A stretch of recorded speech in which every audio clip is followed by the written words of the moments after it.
morning. I'm your host, Jack Remington of the Jack Remington NFL channel. I'm sorry if I'm talking fast or if I'm in a hurry, because I am. I need to get this video up here. I got to walk the dog. I got to go to work. I got to take out the trash. I got to drop off a car, pick up the daughter. I got to do all kinds of stuff. My wife's not working at work today. She's working from home. So you know what that means. You know, she doesn't understand what I'm doing with this. I know on pregame.com I already have the selections that are monitored and documented.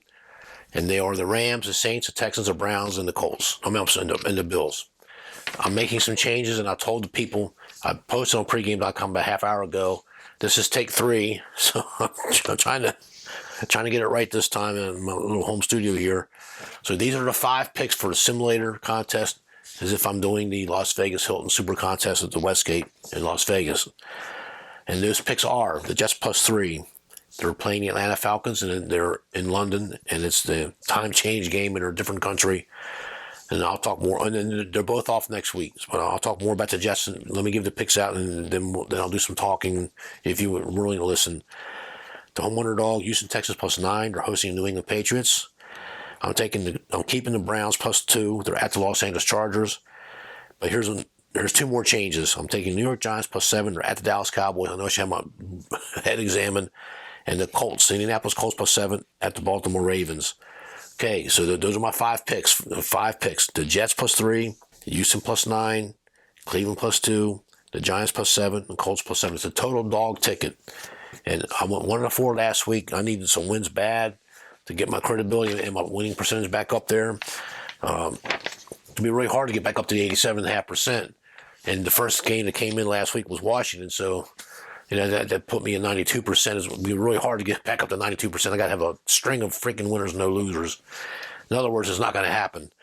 So let's talk about the games really quick. I told everybody that I like the Rams. And on the pregame.com, I'll put them on the money line. I don't want to give them 2.5. I don't want to give Seattle 2.5 points. I don't want to give Seattle any points. The Seattle Seahawks, Russell Wilson has never lost a Thursday night game. He's 9-0. That scares me. There's a person who can't even pick 30% in football. He's on YouTube, and he's everywhere. And then he's a nice man. He has knowledge of football. He just can't pick winners. And he's got both the Rams and he's got the Buffalo Bills. So I'm scratching those 2 games because he's going all in. He's got 5-star bets on these 2 teams. And I hope he wins. But you know what? This guy is fade material. And that's scaring me to death. And after my week last week, I got to start listening to my instincts. I got to start doing things a little differently because I can't have another 1-4 week. I will lose all total credibility with everybody. So let's talk about the games really quick here. Oh, and the Rams, they were everybody's flavor of the week, the Super Bowl winner a couple weeks ago, but then they got schlonkered by the team speed Arizona Cardinals, who are now a bona fide Super Bowl. All of a sudden, now they're a contender. You know, they were nothing before. They didn't play anybody, but now they're the Super Bowl contender. That's how people are. And they're due for a bounce back. But you know what? This might not be the week. I mean, they could lose 2 in a row. Who says the Rams are not going to lose 2 in a row? The only people out there are these Ram fans, and I live in Ventura County. They're convinced, and it was 88% of the tickets coming in were on the Rams. And you got to know that I have contacts with Vegas, and I get emails, I get texts. Every now and then I get to call somebody, talk to them for 5-10 minutes. And I got it last night when I was at my W-2 job and I was on my break. The guy said it was 88% of the tickets were on the Rams coming in. Very few Seattle money, but they went from 2 to 2.5. And some Seattle money now, as of right now, it's 70-30. So they're getting more of a balance because Vegas needs Seattle to really win this game. Based on that alone, I'm not comfortable taking the Rams, so I scratched that game. And I feel if I tell everybody what I'm doing, and I keep all my posts on pregame.com with honesty and integrity, I should be okay, I hope. And I got rid of the Buffalo Bills. I mean, they've had 2 dog fights with the Chiefs. I mean, and the Chiefs are the monkey on their back. For the Bills to be the Super Bowl winner, people feel that they got to get this monkey off their back and they need to beat the Chiefs, but they're actually picking the wrong time for this. And I'm going to tell you why. Just because the Bills could lose this game to the Chiefs, it doesn't mean anything. I mean, it doesn't mean as much as people reading into it. The Bills could still be the Super Bowl winner, but they need to beat the Chiefs in the playoffs is when they need to beat them, right? So they're going to try to win this game. I understand all that, but they're reading way too much and they're putting way too much stock in. So I did too. And this same person that's this fade material guy, I'm big on the Buffalo Bills. Oh my God, he's got the Rams and the Bills. And I just thought, but the Kansas City's offense is starting to click. Now Buffalo's got to play somebody that's got an offense. I can see the Chiefs winning this game. And I don't remember how the money's coming in. I want to say it's closer to 50-50, which is okay. It doesn't matter. Why go against the Chiefs? There are other games you can go against other teams. Okay, Jets +3 and Atlanta. They cost me one survivor pool. I had the Titans on the one survivor pool. Now I get to rebuy for $30. But after week 4, you get to rebuy one time, and then you can't rebuy anymore. I'm perfect with the other survivor pool, and I forgot which one. I'm only in 2 of them. But not only the Jets cost me, well, I cost myself. I made a bad pick. And not only my bad pick of the Titans cost me another entry in the survivor pool, they cost me on my teeter too. Made me look really bad. But the Jets, they had 7 sacks, and on the extra pressures, they not batted the ball down. They had Tannehill under pressure. You can say what you want. I mean, Aaron Rodgers this, and Tom Brady that. Ryan Tannehill is one of the best quarterbacks in the NFL. He is just under the radar. He was under the radar with Miami Dolphins and a bad team. He's taken Tennessee and given an extra dimension. On that 3rd and long play with a minute left in the game, he throws that ball so hard, it went right through the receiver's hands. And they kick the field goal, goes into overtime. But they win the game. The guy catches that ball that puts him a 1st and goal on the 1 yard line, or a half yard line when he was tackled. They got 4 cracks with 2 timeouts. They get Derrick Henry in the end zone. The game's over. Okay, because then the Jets will need a touchdown, not a field goal. They've been down by 4. And the receiver, he didn't see it coming. I do know a lot about football. I'm here to tell you that Ryan Tannehill is under the radar. He's one, if not the best quarterback in the NFL. And the Jets contained him, and the Jets beat him, and they won their first game. I like what I saw out of the Jets. I think they were going to go in a good direction. The Falcons, they actually had a decent offensive showing, but they lost. Matty Ice Ryan, he's now the John Elway of the early 1990s, late 80s. He's a one-man wrecking crew. They get beat. They just get beat. They defend that one player, and they just neutralize everybody else, and they wind up beating them. If they can't beat them in the regular season, they'll get them in the playoffs. Peyton Manning, one and done. John Elway, one. They didn't win their Super Bowls until they got complete teams. So I like the Jets. Jets +3. They're going to give it a good effort. They're in a foreign country. The different time zone is different. I think the edge goes to the young guy, Wilson, for the Jets. I think he's going to take a shots downfield, and I think the Jets are out to show something. I'm not sure what the problem is with the Falcons hanging on. They need to rebuild. And the other one of my scratch videos, I'll talk about how the Falcons firing party for Dan Reeves when they played Michael Vick in that playoff game, and they broke his leg, and he only won 3 games for the whole season. And Arthur Blank had to fire the guy. But he deserved to be fired. Anyway, Houston +9 at New England. I don't know why Bill Belichick is coaching in the NFL anymore. Okay, he's got 8 rings, not 6. See, Tom Brady's got 6 rings. Okay, but Bill Belichick has 8 rings. He got 2 with New York Giants. He was assistant head coach and defensive coordinator for Bill Parcells when the Giants beat the Denver Broncos and John Elway, and they beat the Buffalo Bills. The one where the Buffalo should the first Super Bowl out of the 4. Scott Norwood missed that 41-yard field goal. That's the one that the Buffalo should have won. They got stalled in the next 3 Super Bowls, but still, that was the one Super Bowl the Buffalo should have won. I don't know why Bill Belichick is still coaching. He lost the Gronk. He lost Gilmore now to the Panthers or somebody, and now the Bucs are going to try to get him to be reunited with Tom Brady and the Gronk.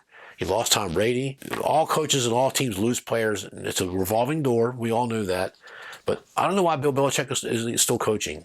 Maybe he's under a contract. I don't know. But Houston +9, I mean, they just got schlonkered by the Bills. Was it either 40 or another 45? They got schlonkered. I just think Houston's going to show up. I don't think New England should be 9 points favor over anybody. And Houston's a home dog. Let me get the stats out now. I didn't do this earlier. The home teams won 7, lost 9, and now they're in the red for the year again. Home teams slapped the NFL last year, and I don't have the exact numbers, but under the home teams just lost to the road teams. More road teams won than the home teams. It looks like it's going to repeat itself again. The favorites, the chalk, and the underdogs were split 8-8. Home underdogs, they were 0-4 straight up, but they were 1-3 against the spread, and the one that covered were the New England Patriots with a backdoor crazy cover. I watched part of that game. I took my wife to Outback Steakhouse. It was her wedding anniversary, so I had to do something nice for her. Got her flowers, take her to the restaurant. They have a TV screen. I got to glance at the game. I saw 2 different teams on that field. The Tampa Bay Bucs held them to 0 yards rushing. I just think that Tampa had one hand tied behind their back, and they whooped all over this New England team. New England's got one win this year. They beat the Jets. They beat them 25-6. They kicked 6 field goals, whatever it was, and held the Jets to 2 field goals. I mean, I just think Houston's going to think, you know what, we're going to show up. 9 points is a big number. I'm sticking with the Cleveland Browns +2. They're at the Chargers. Oh, now the Chargers are flavor of the month now. The Chargers, they just beat the Raiders. They did this. They did that. They should have beat Dallas. Blah, blah. The Cleveland Browns got a real good defense. Cleveland Browns are a team on the rise. They might be the Super Bowl participant for the AFC. I got one concern for the Cleveland Browns, that the manager's making a big mistake by playing this Baker Mayfield in a weak division. I feel it's a weaker division. I think Cleveland could actually burn off a couple of games and not worry about it. But if this guy gets hurt, he had that left separated shoulder a couple weeks ago, and it gets severe enough. I know it's his non-throwing arm, but he gets hit again, and he's out of football. I'm telling you, Andrew Luck. Michael Vick broke his leg. Garoppolo of the 49ers broke his leg. I mean, when he's playing, Carson Palmer had they were never the same. I don't care. I will argue anybody to the blue in the face. They're never the same. You got that in the back of your mind. You've been really hurt, and the pain doesn't go away. The pain never really goes away. I got hurt when I played ball too, and I got some pains and aches and pains that still don't go away. I've been doing this for a long time, and I'm telling you that the players are never. You get a bad enough injury. It's in the front of your mind. You think you can put it in the back of your mind, but you can't. You're a human being, okay? And you got the guy 6'8". He's 350 pounds. That's his playing weight. He's bigger than you. He's stronger than you. He's meaner than you. He's faster than you. He wants to kill you. And you got to dodge 5 of them and get out of that pocket and put that ball in the field, hit that receiver's hands. As a quarterback, I'm telling you, quarterback is a skilled position in the NFL. Okay, your center, your quarterback, and your long snapper. If you don't have 3 good ones, you don't even show up. You have no shot at winning. So, having said that, I'm going to talk about the Atlanta Falcons. I remember Arthur Blank, the owner of the Falcons, had that firing party for Dan Reeves when they played Michael Vick in the last preseason game. He breaks his leg. They missed 14 games, and they only won 3 for the season. And they were the Super Bowl pick of everybody's favor that year. And Arthur Blank was good enough to have a firing party for Dan Reeves. And Mr. Reeves, we hired you through the front door, and we're going to let you go out through the same front door, and we wish you well. I mean, Arthur Blank's got a lot of class. I mean, people don't like the guy. He's one of the founders of Home Depot. He's a multi-billionaire, and that's good for him. I think he's a good owner. I think he's good for the NFL. But my point is, when you have a player, when you have these special franchise players, you can only franchise tag 2 players, I believe. You don't play him in these preseason. Burt Jones, number 7 of the Baltimore Colts. He gets hurt in the 4th quarter. The last preseason, they used to have 5 preseason, 7 games of preseason in the old days, and he played him in the last preseason game. He gets hurt. A left separated shoulder, his non-throwing arm. He missed 13 games, and he only won 1 or 2. You know, they were the perennial playoff team. They were catching the Steelers. They were making progress against the Steelers every year. The games were getting closer and closer, and this was the year they were going to break through and beat the Steelers. Well, guess what? Well, they only won a couple games. And he was never the same. I think he played 1 more year. Might even play 2 more years. He never did anything. He was out of football. Burt Jones was a very special player. Bill Belichick has been quoted saying that Burt Jones was the best pure pocket passer in the NFL history. And this is Bill Belichick. Bill Belichick also says that Ryan Tannehill is the best player for quarterback in the NFL right now. So that's where I get a lot of my information from. When you see the leaders in your endeavor, what they say about their competitors, and if they say that someone's the best, they're the best. Take them on their word. Okay, the Giants +7 against the Dallas Cowboys. Why am I taking the Giants? I should have my head examined. The Giants, I don't think they don't have all that much. Dallas looks like they look like a real contender right now. They got all cylinders going, and Dak Prescott, it's over. He is the comeback player of the year. I don't want to hear this thing about this lineman here, or some center here, or some kicker. No. Dak Prescott is the comeback player of the year. Stop talking about it. Now, some hacks can get on ESPN or can get on CBS Sports. Well, I think so-and-so's got a better year than Dak Prescott. Stop it. Dak Prescott is the comeback player of the year. It's over. Save this video. I like what I see out of Dallas. I mean, at times their defense looks like the defense of old. But at times they have some gaps like everybody else. They have blown assignments. It's a division rivalry. I think the Giants are out to prove something. I just think that the Giants play hard. They're still playing hard.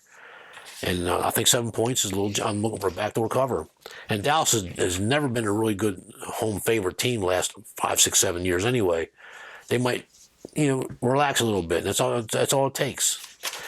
And the Colts +7, Indianapolis Colts at the Baltimore Ravens. Like I told you, I think Baltimore's got one of the worst defenses in the NFL. Yeah, I had 2 games I lost last week. The Garoppolo got hurt, and the Bridgewater, the Broncos got hurt.